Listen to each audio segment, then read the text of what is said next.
तो मैं जम्मू से आने वाला आदमी हूँ, सीधा साधा आदमी हूँ। तो मैं आपके चेहरे पढ़ सकता हूँ कि आप क्या चाहते हो। क्या बाप बड़ा नेता ने कत्तो जेल में पड़ लो। सही है ना। मेरी बाल ब्याह हो गया तो वैसा।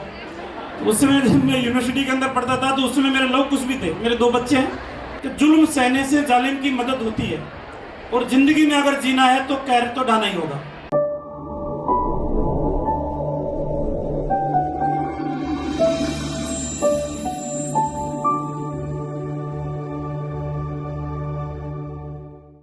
मुझे 23 साल बाद में इस प्रांगण में आने का मौका मिला है। वैसे तो वैसा भी मेरा शिक्षा से ज्यादा वास्ता नहीं रहा,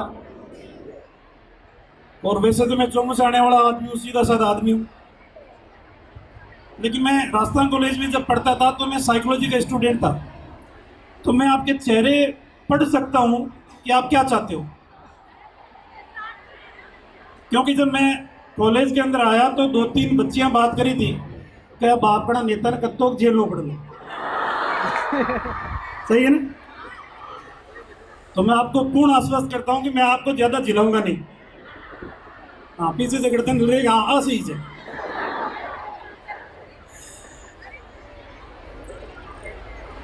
आज सारे जो ज्वलंत मुद्दे हैं उन मुद्दों की चर्चा तो मान से नहीं कर दी। मैं आपके सामने दो तीन बातें रखना चाहता हूं, और वो दो तीन बातें इस आधार के ऊपर रखना चाहूंगा कि संजय मेरा छोटा भाई है। संजय ने कहा कि आपको महारानी कॉलेज में आना है। तो मैंने कहा कि यार 23 साल पहले महारानी कॉलेज में वोट मांगने के लिए जाते थे, तो वहां से मेरी यादें बहुत कुछ जुड़ी हुई है। ये मक्खी क्यों परेशान कर रही है मेरे को। तो भाई साहब, यहाँ पीछे हॉस्टल है। तो हॉस्टल के अंदर जब शाम के समय हम जाते थे वोट मांगने के लिए, कन्वेंस करने के लिए, तो गर्ल्स उस हॉस्टल के सामने जो गेट था उस गेट के ऊपर बैठ जाती और हमारे से पूछती कि आप परिचय दो।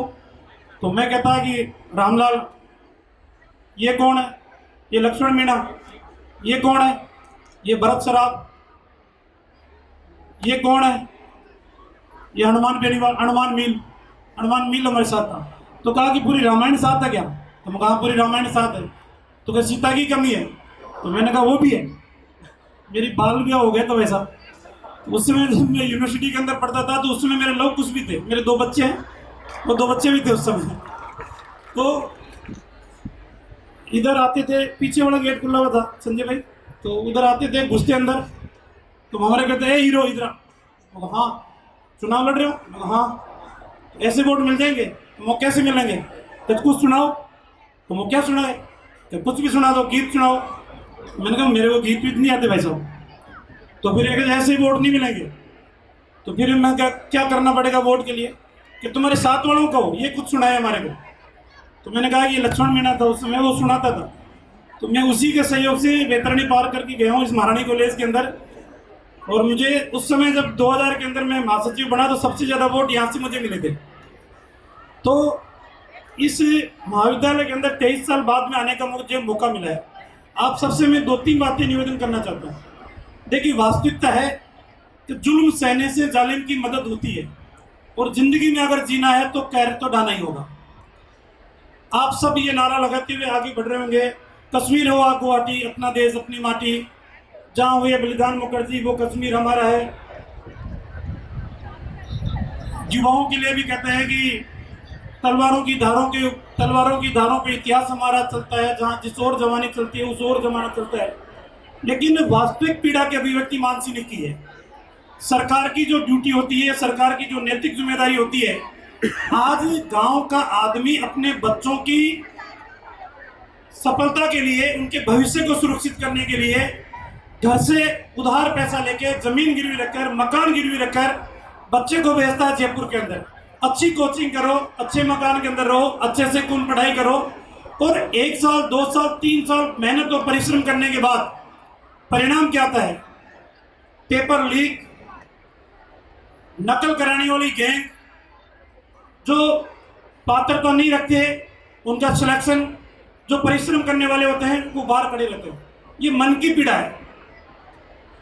जिस तरीके की मासूम बच्चों के साथ दरिंदगी, जिस तरीके से एक के बाद एक गैंगवार की घटनाएं, ये सब राजस्थान को शर्मसार करने वाली घटनाएं। आपसे मेरा एक ही निवेदन है, ज़्यादा डरने की आवश्यकता नहीं है, कोई कुछ नहीं बिगाड़ सकता।